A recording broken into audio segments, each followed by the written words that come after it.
Kata SPA. Okey, Assalamualaikum dan salam sejahtera. Selamat datang ke podcast Apa Kata SPA, platform santai untuk berkongsi info, pengalaman dan realiti sebenar dunia perkhidmatan awam. Saya, Jihan binti Sahid, moderator podcast pada hari ini akan membawakan satu topik yang sangat menarik berkenaan dengan satu jawatan yang agak terkenal dalam perkhidmatan awam, iaitu pegawai tadbir dan diplomatik, atau secara ringkasnya kita panggil PTD, dengan tajuknya Anda Layak Jadi PTD? Fahami Peranan dan Cabaran. Okey, sebelum kita memulakan bicara pada hari ini, saya ingin mengajak calon-calon atau penonton-penonton di luar sana untuk turut serta dalam program kita hari ini. Para penonton boleh bantu untuk tekan butang share supaya ramai lagi calon ataupun penonton yang lain boleh mendapat manfaat dalam podcast kita pada hari ini. Kita target kasih viral tau. Okey, seterusnya kepada para penonton yang masih belum follow Facebook ataupun TikTok SPA, sila tekan butang follow sekarang. Tekan-tekan untuk mendapatkan pelbagai informasi terkini. Kemudian kita juga membuka ruangan komen kita untuk para penonton bertanyakan soalan. Bolehlah tanya berkenaan dengan status permohonan atau apa-apa persoalan-persoalan yang masih belum terjawab daripada SPA. Nanti akan ada tangan-tangan yang bantu untuk menjawab soalan tersebut. Okey. Untuk topik pada hari ini, iaitu berkenaan dengan PTD, ramai yang nampak PTD ini sebagai satu kerjaya yang berprestij. Tapi persoalannya, adakah anda benar-benar layak? Dan bersediakah anda dengan cabaran sebenar sebagai seorang PTD? Pada hari ini, kita didatangkan dengan panel-panel dan tetamu-tetamu yang hebat dan juga yang mempunyai pengalaman luas sebagai seorang PTD untuk kupas isu ini. Bersama kita pada hari ini ialah yang berusaha Dr. Anis bin Mahmud Alias Abdul Samad, Ahli Suruhanjaya SPA. Selamat datang, Doktor. Terima kasih. Okey, kemudian panel kita kedua ialah Encik Khairil Azwan bin Abu Mansur, Ketua Unit Diploma Pasca Siswaza Pengurusan Awam, Institut Tadbiran Awam Negara UDPA Intan. Selamat datang, Encik Khairil. Terima kasih. Okey, dan seterusnya panel kita yang ketiga adalah Encik Muhammad Syahrizal bin Abdul Ghani, Ketua Penolong Pengarah Bahagian Perkhidmatan Unit Perkhidmatan PTD Jabatan Perkhidmatan Awam Malaysia. Encik Syahrizal, selamat datang. Terima kasih. Okey, tanpa kita melengahkan masa lagi, kita pergi ke topik kita yang pertama. Umum mengetahui berkenaan dengan jawatan PTD, salah satu jawatan yang besarlah dalam perkhidmatan awam. Tapi adakah mereka tahu apakah itu PTD sebenarnya? Okey, Dr. Anis, mungkin kita boleh mula dengan soalan asas lah. Ramai yang nak jadi PTD, tapi sebenarnya apa peranan sebenar seorang PTD dalam perkhidmatan awam, Doktor? Baik, Jahan, terima kasih. Jadi sebagaimana kita tahu, perkhidmatan awam ni, SPA, JPA sekarang ni dalam proses untuk pemilihan pegawai PTD. Iklan pun baru beberapa minggu lepas lah ya, tutup. Jadi sekarang ni saya rasa proses pengambilan berterusan, ada exam dia, dan sebelum sampai ke teburuga lah. Jadi ramai tertanya-tanya, yalah apa PTD? Biasanya kita dengar PTD ini dia ada 8 bidang, selalunya kita dengar ya. 8 bidang. Ini kerana ini agak meluas, kerana PTD ini akan ditempatkan di pelbagai kementerian dan jabatan ya. Seluruh Malaysia, malah luar negara sekalipun lah ya. Jadi antara bidang utama yang kita harus tahu, PTD terlibat dalam satu, contohnya pengurusan sumber manusia. Setiap kementerian, setiap jabatan ada pengurusan sumber manusia. Pengurusan sumber manusia ni dia datang sekali dengan pengurusan organisasi lah. Pengurusan sumber manusia ni buat gaji, penempatan pegawai, ya, sebagainya. Pengurusan organisasi ni sebagai contohnya menentukan struktur organisasi berkenaan lah. Satu-satu. Kedua, kewangan. Ya, pengurusan kewangan pun sama juga. Ketiga, ada ambil contohnya international relation lah. Ya, ini kalau kerja di Sumatera Putra. Jadi bergantunglah di mana pegawai ditempatkan. Biasanya pegawai yang baru mula kerja ni akan ditempatkan di salah satu kementerian ini, saya kata tadi, dan akan diletakkan di mana-mana bahagian. Ya, jadi bergantung pada bahagian mana ditempatkan. Dan kita tengok kepada inclination pegawai berkenaan lah, background mereka dan sebagainya. Bahagian perkhidmatan akan tetapkanlah di mana mereka akan ditempatkan. Jadi itulah secara umumnya lah ya, beberapa contoh bidang-bidang PTD ini. Kira tadi daripada bahagian pengurusan, kewangan dan juga internal relations. Macam-macam ya. Tanah pun ada Betul, besar kan? Ya. Betul juga kan, besar juga peranan PTD. Untuk itu, selepas kita tahulah peranan PTD ni kan, untuk Cik Erin, ada boleh tak kita tahu ciri-ciri PTD ni sebenarnya? Adakah calon-calon tu sebenarnya dia layak ataupun dia sekadar minat sahaja dengan jawatan tu, sebab dia kata jadi PTD ni nampak hebat. So pandangan dan perspektif Cik Erin daripada Intan, apa ciri-ciri calon PTD yang betul-betul layak sebenarnya? Okay, terima kasih Jihan. Untuk menjadi seorang PTD ni bukan dia setakat layak dan dia orang kata ada sense of entitlement untuk dia jadi seorang PTD, bukan. Dalam di Intan kami di UDPA kita ada beberapa elemen yang kita lihat dalam diri seorang pegawai yang nak dipilih itulah untuk kita ambil sebagai pegawai PTD. Dan kita ada lebih saya rasa 6 elemen kita panggil aksara. Itu A, attitude, K tu knowledge, okay, S tu skills, Okay. A lagi satu tu adalah adaptability, R resilience, dan A lagi satu tu adalah agility.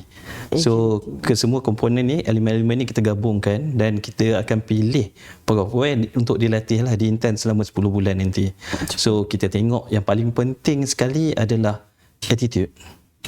Perlu ada sikap yang betul, perlu ada orang kata attitude yang betul lah untuk menjadi seorang PTD. Kerana PTD ni macam Dr. Anis cakap tadi, luas.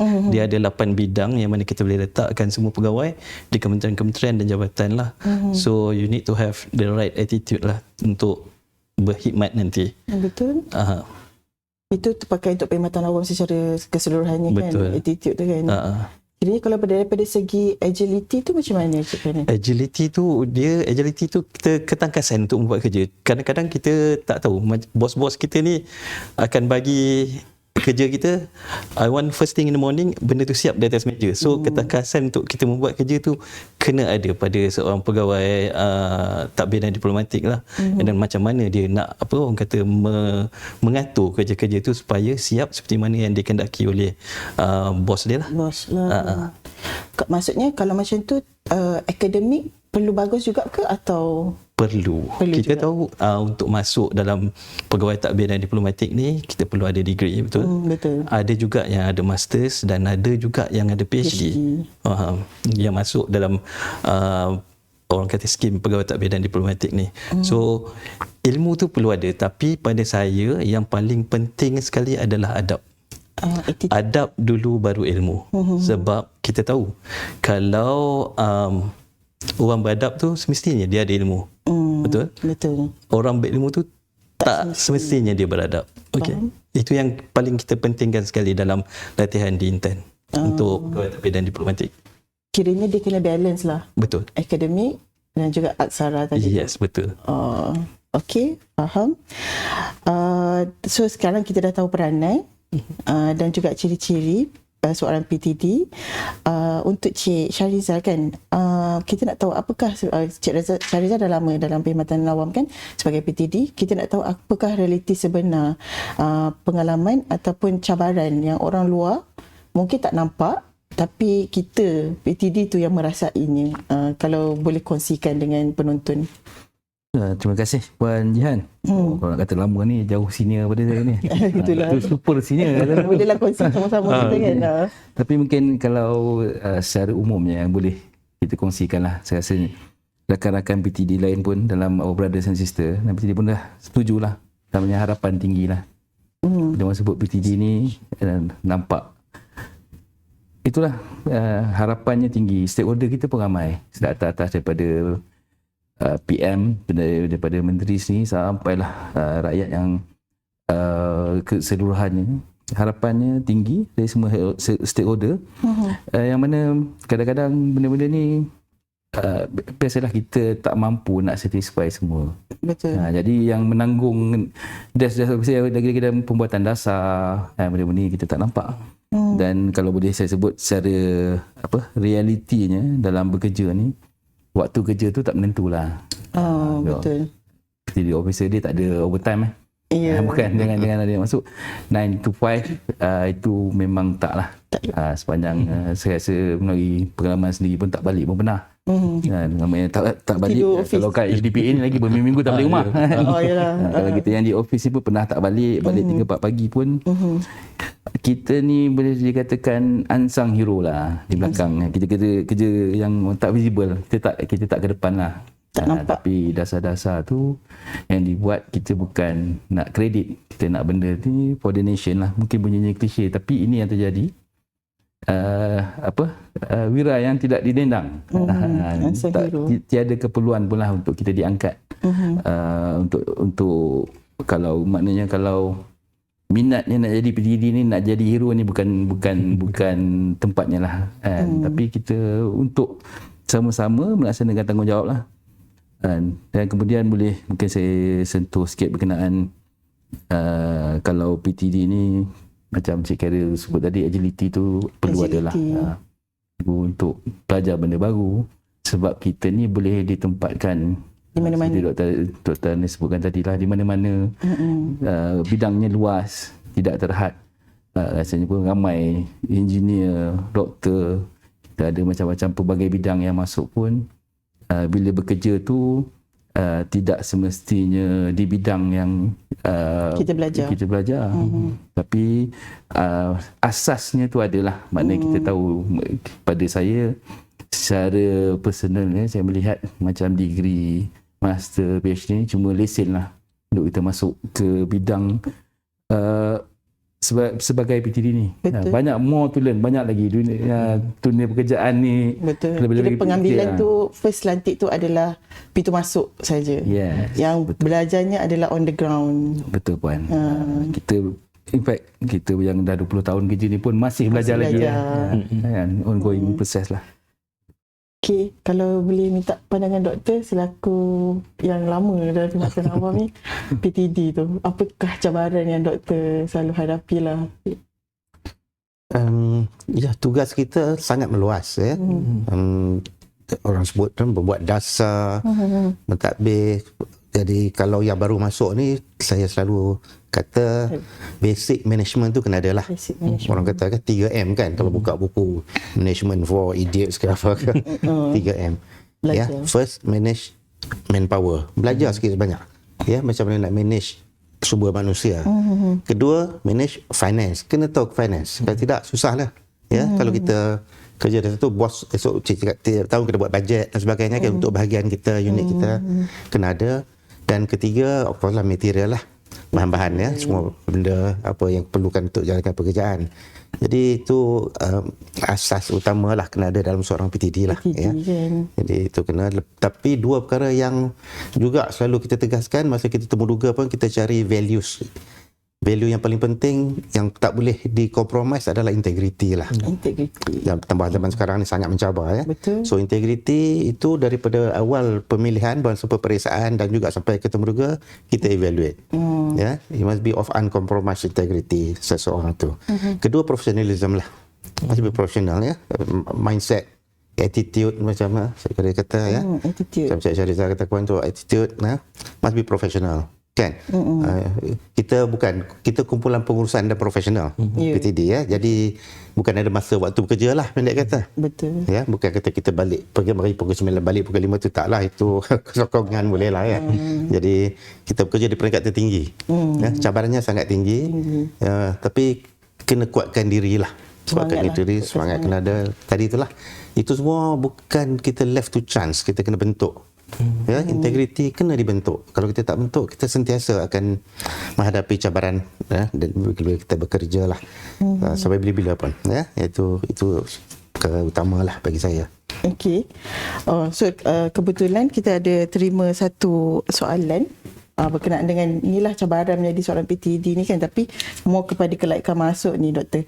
Dia kata kalau introvert, seorang introvert lah ni, mungkin dia seorang introvert, confirm out ke? Out ni means dia tak dapat masuk lah kot dalam pengambilan ke kan, tak dilantik. Sebab nampak macam kena banyak bercakap dan networking.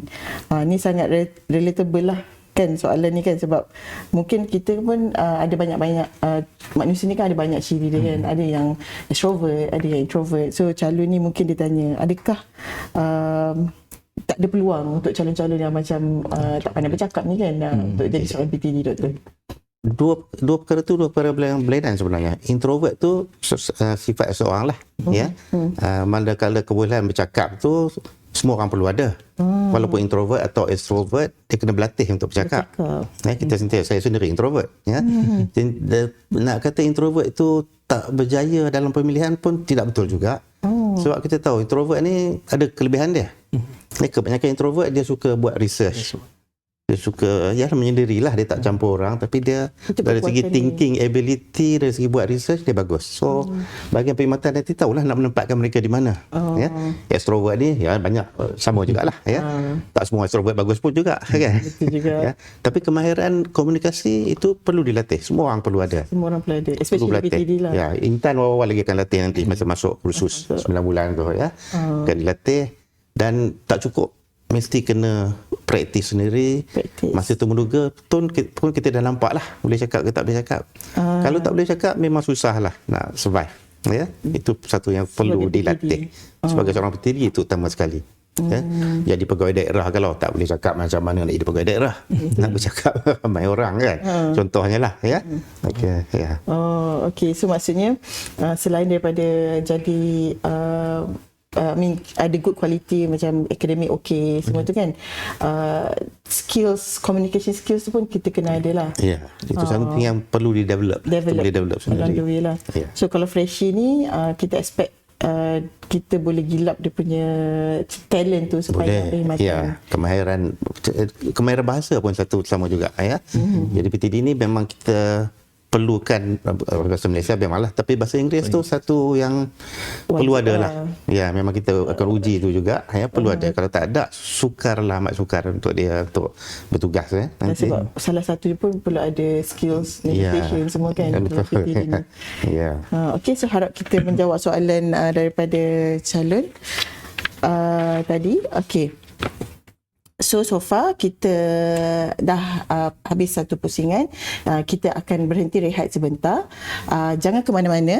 Selepas ini kita akan sambung lagi untuk kupas topik ini dengan lebih mendalam. Terus bersama kami dalam Apa Kata SPA.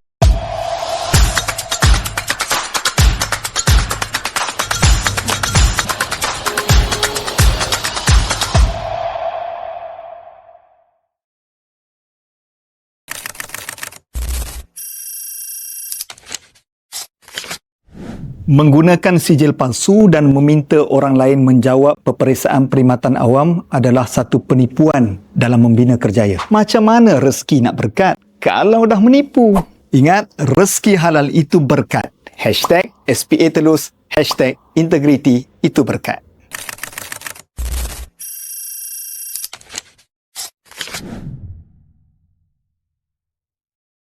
Saya teringat sabda Nabi SAW sebut, orang yang menipu bukanlah datang daripada golongan kami. Maknanya, orang menipu ini tidak diiktiraf, bahkan dikutuk oleh baginda Nabi SAW. Kalau kita mula dengan menipu, maka hidup kita selepas itu akan bertimpa-timpa dengan penipuan, tidak berkat, susah, tidak tenang dan banyak masalah. Kita mula mengupah orang untuk menjawab peperiksaan perkhidmatan awam. Ataupun kita tipu sijil, kita rasa kita cerdik. Apabila kita dapat pekerjaan itu, di situlah bermula episod hidup kita tidak berkat.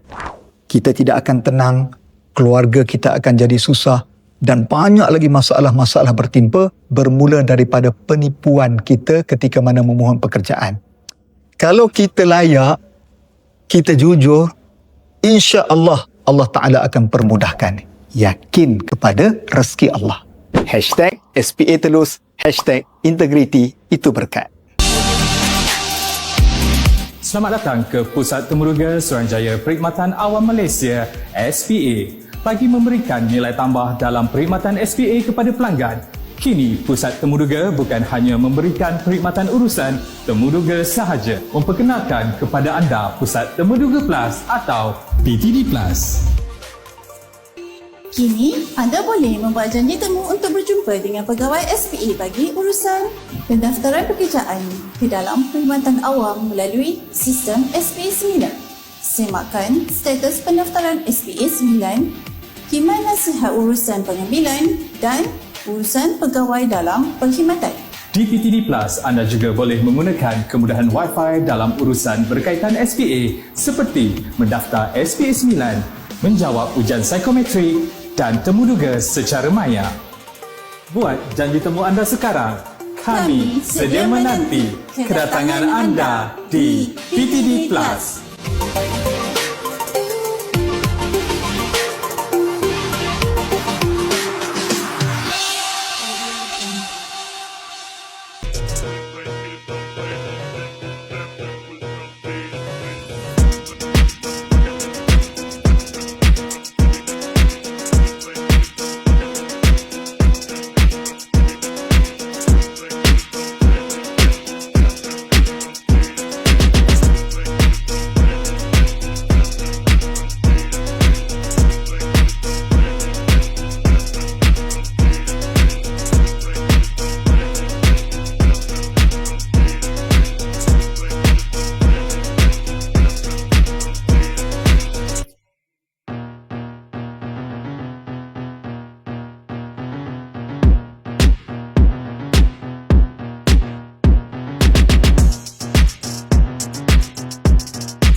Alright, kembali kita semula kepada podcast Apa Kata SPA.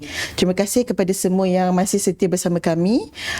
Saya ingin mohon bantuan juga untuk share podcast kita pada hari ini supaya ramai lagi calon dan juga ramai lagi penonton yang dapat manfaat atas podcast ini.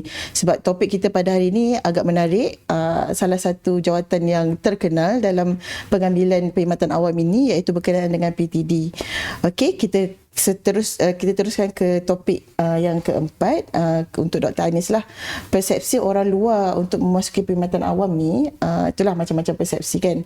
Dan realiti sebenarnya macam mana. Untuk topik ni kita nak tahu masih ada persepsi yang kata masuk kerajaan ni ada orang dalam. So apa pandangan doktor?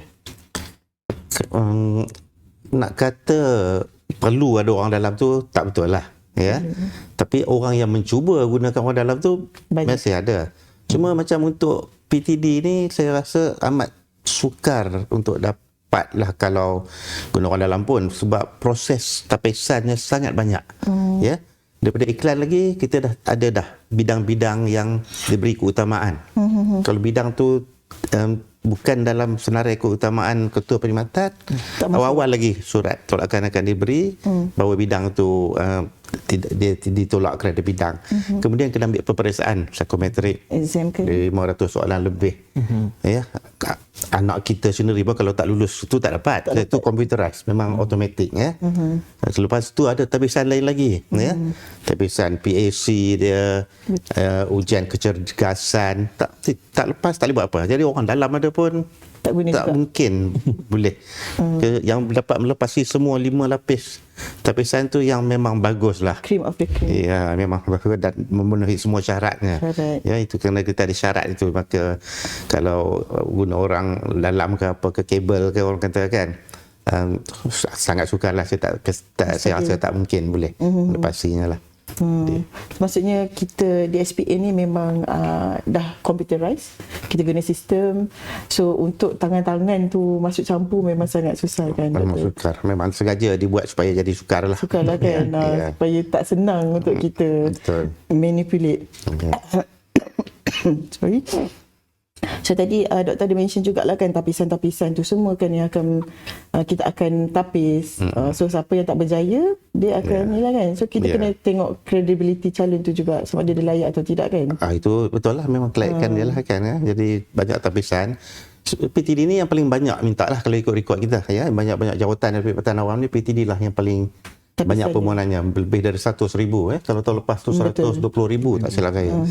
Sementara nak panggil temuduga tu 1,200 orang saja, memang banyaklah tapisan dia. Ya, jadi sehingga peringkat itulah. Jadi memang balik pada soalan tadi lah ya, kabel dan sebagainya tu sangat susah. Tak mungkin lah, saya tak nampak sedemikian. So maksudnya peluang tu sama rata. Kalau nak cakap kan, masa masuk tu sama-sama, dan kita tapis. Kalau memenuhi syarat dan sebagainya memang sama rata lah. Sama rata kan. Tapi tak memenuhi syarat tu bergantung pada memang performance, bergantung pada performance lah, terutama masa temuduga tu kan. Memang. Okey, so maksudnya kuranglah kita nak guna orang dalam. Memang tak ada peluang pun sebenarnya, sebab semuanya melalui sistem dan juga tapisan-tapisan lah. Okey, kita terima lagi satu komen daripada netizen, daripada TikTok. Okey, dia tanya macam ni. Kalau tak pandai public speaking, boleh belajar on the job ke? Maksudnya masa masuk dalam perkhidmatan lah, atau memang kena pandai dari awal? So memang ini yang ramai tertanya-tanya, sebab ramai anggap PTD ni dia kena confident bercakap depan orang, kena pandai public speaking. So Cik Khairil, daripada sudut dari segi Intan lah yang melatih pegawai-pegawai ni kan, apa pandangan Cik Khairil? Alright, macam Dr. Anis cakap tadi, dia tak ada sisi introvert, tak ada sisi extrovert dia. Dia, kita tengok pada capability seseorang tu. Kalau katakan dia tak boleh lah bercakap, dia kena berlatih. Dia kena train him or herself untuk dia bercakap. Salah satu cara dia adalah untuk bercakap depan cermin tu, bagi pengucapan awam. Benda-benda tu dia kena bina sendiri sebelum dia masuk untuk dinilai. Sebab salah satu aktiviti di dalam assessment center nanti adalah pengucapan awam dan juga public speaking. Dia kena lalui itu semua. So dia kena develop awal benda-benda tu. Dan saya percaya talent public speaking ni bukannya dia macam lahir-lahir je pandai cakap. Dia kena berlatih, especially daripada masa dekat universiti. Betul. Pun dah boleh belajar kan public speaking ni. Kena berani ke depan lah cara-cara ni kan, Cik Khairil. Betul. Okey. So harap terjawab soalan daripada calon tadi tu. Kita ke segmen yang terakhir kita. Okey, kita nak dapatkan sedikit tips. Ini semua adalah senior-senior PTD dalam perkhidmatan awam ni. Kita nak dapatkan sedikit tips untuk calon yang baru mula nak mohon jawatan PTD ni. Sila berikan satu nasihat padu untuk mereka yang ingin memasuki skim PTD ni. Kalau boleh kita start dengan Cik Shahriza dulu. Ya, terima kasih Pak Jahan. Kalau saya mungkin ambil dari ruang lingkup di jabatan saya sekarang lah, di bahagian perkhidmatan ni. Kalau ikut jadi PTD ni, jangan fokus sangatlah nak naik pangkat. Dan ini maknanya nawai tu kita dari satu, kita faham ya, pelbagai laluan kerjaya dibuat semua memang untuk bantu tambah ilmu dan bantu beri kenaikan pangkat, tapi jangan jadikan ianya satu target, satu-satunya inilah fokus dalam berkhidmat ni lah. Sebab biasanya PTD ni yang dapat last kali kalau apa-apa kan. Sebab kita yang buat dasar. Dan juga sekali lagi mungkin kalau kita lihat in general seperti mana yang Doktor sebutkan tadi jugalah, PTD ni bukan sekadar duta lah. Duta ni bukan sekadar jadi ambassador kan. Bukan itu aja skop bidangnya. Luas lagi, banyak lagi yang invisible lah kalau kita boleh sebut, yang tak nampak. Tapi inilah jentera yang menggerakkan kerajaan. Okey. So maksudnya kena sentiasa berusaha, sama ada untuk kemajuan kerjaya dan juga jangan nak fokus sangat dengan yang ke depan tu lah. Jangan fikirkan itu je lah. Itu je lah kan. InsyaAllah bila peluang tu akan datang, kita pun sentiasa beri ruang-ruang untuk laluan kerjaya. Janganlah kalau kata masuk PTD ni kata 5 tahun 6 tahun kerja dah terus nak naik pangkat, nak jadi senior. Jangan kalau itulah niatnya kan, takut kecewa. Okey, baik, terima kasih Cik Shahrizal. Cik Khairil, satu nasihat padu Kalau daripada saya ada dua bahagian yang saya akan bagi nasihat lah. First sekali, semasa orang kata tempoh awal, proses awal, ya, dalam tempoh nak memilih tu, kita jawab soalan psikometrik, kita pergi assessment dan kita pergi interview. Nasihat saya kepada calon-calon, jadi diri anda sendiri, buat yang terbaik, and then perlu membaca dengan banyak, tahu segala orang kata isu-isu terkini, and then yang berkaitan dengan perkhidmatan awam, apa orang kata tagline terkini, apa pendekatan kerajaan pada masa ni, apa pendekatan pentadbiran pada masa ni lah. Kena tahu benda-benda yang tu. Okey. Yang keduanya, semasa mengikuti kursus selama 10 bulan tu, kita perlukan orang kata kadet, kita panggil kadet bila dia orang dah masuk dan train di Intan selama 10 bulan tu, kadet yang orang kata cergas, memang cergas. Dia kena berpengetahuan, profesional, dia kena ada attitude yang betul untuk dia habis tempoh masa 10 bulan dalam training tu nanti, and then positive mindset itu kena ada. Itu paling-paling penting untuk kita lalui orang kata kursus tu bukan senang. Kursus tu ada beberapa elemen yang susah juga. Kita ada daripada segi modul luar dan modul dalam. Yang modul dalam tu kita fokus kepada 8 bidang utama yang Dr. Ani sebut awal tadi. Ya, dan untuk yang modul luar tu kita ada modul tentera, kita ada modul polis, kita ada modul bomber dan juga Outward Bound School Malaysia. Yang mana itu memerlukan orang kata tahap kecergasan paling tinggi untuk mengharungi 4 tu lah, 4 modul luar tu. So itu antaranya lah yang diperlukan. Ini untuk calon-calon lah kan. Yes, juga bakal kadet. Dia maksudnya kena jadi all-rounder jugalah. Betul kan. Okey, doktor selaku yang lama dalam perkhidmatan awam. Okay, nasihat saya, nasihat yang padu. Baik. Sebenarnya setiap tahap tapisan tu persediaannya berlainan lah. Untuk ujian kecergasan tu kena cergas dan sihat. Untuk PAC, tanyalah senior yang anda pernah lalui. Tapi saya boleh nak bagi nasihat ni tentang temuduga lah. Saya dah sampai peringkat terakhir tu, temuduga ya. Jadi tak ada lain selain daripada persediaan lah. Kena betul-betul bersedia. Bersedia apa? Bersedia macam Cik Karia kata tadi, isu-isu semasa tu kena tahu. Ya, kalau tak dengar berita apa, belajar dengar berita lah. Kan? Apa dasar-dasar utama kerajaan? Ya, jentera pentadbiran kerajaan tu kena tahu. Kita nak masuk kerajaan ni dalam peringkat PTD ya. Apa ni masukkan jentera pentadbiran kerajaan? Dulu kita ada buku pun Intan keluarkan ya. Jinak-jinak lah dengan buku-buku seperti Malaysia kita dan sebagainya. Baca ya. Dan kemudian saya selalu tengok dalam masa temuduga kita nak tengok kebolehan berfikir lah. Ya, sebagai seorang PTD ni kena boleh fikir, sebab kita yang nak bagi nasihat kepada political masters nanti kan ya, nak pergi nak menilai dasar-dasar dan sebagainya ya. Dasar tu penting ya. Kalau silap satu dasar tu kesannya sangat lama, berpanjangan kepada rakyat. Jadi perlu kita untuk temuduga bersedia ya. Dari segi tu isu baca banyaklah buat persediaan. Pasal sampai temuduga rugi. Betul. Kalau tak berjaya kan. Sikit lagi. Kena yakin ya, yakinkan diri, praktis ya. Praktis depan cermin ke, cara nak jawab ya. Pakaian dan sebagainya semua sedialah. Betul-betul sedia ya. Itu. Okey, menarik. So calon-calon yang dengar hari ini memang dapat tips secara direct lah daripada panel-panel kita yang untuk adik ketemu juga PTD. So jelas kita dah habis kupas semua topik. So maksudnya untuk jadi PTD ni bukan sekadar nak jawatan saja, tapi dia soal tanggungjawab, integriti, kesediaan berkhidmat untuk negara dan juga macam mana kita jaga attitude kita sepanjang perkhidmatan kan, bukan sahaja semasa untuk menjadi calon PTD, dan sepanjang perkhidmatan juga pun itu adalah attitude yang kita perlu jaga. Okey, kalau anda rasa anda layak, persoalan seterusnya, adakah anda benar-benar bersedia?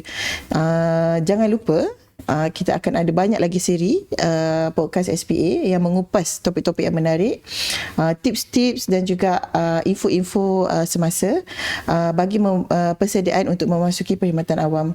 Saya mewakili tim produksi Apa Kata SPA mengucapkan terima kasih kepada semua panel-panel kita pada hari ini, dan atas tips. Saya pun sebagai moderator pun saya belajar juga sebagai ni kan, ambil juga info-info yang panel-panel kita kongsikan, dan juga jutaan terima kasih kepada penonton di luar sana yang sentiasa memberikan sokongan kepada podcast Apa Kata SPA. Sehingga berjumpa lagi dalam episod seterusnya. Assalamualaikum warahmatullahi wabarakatuh.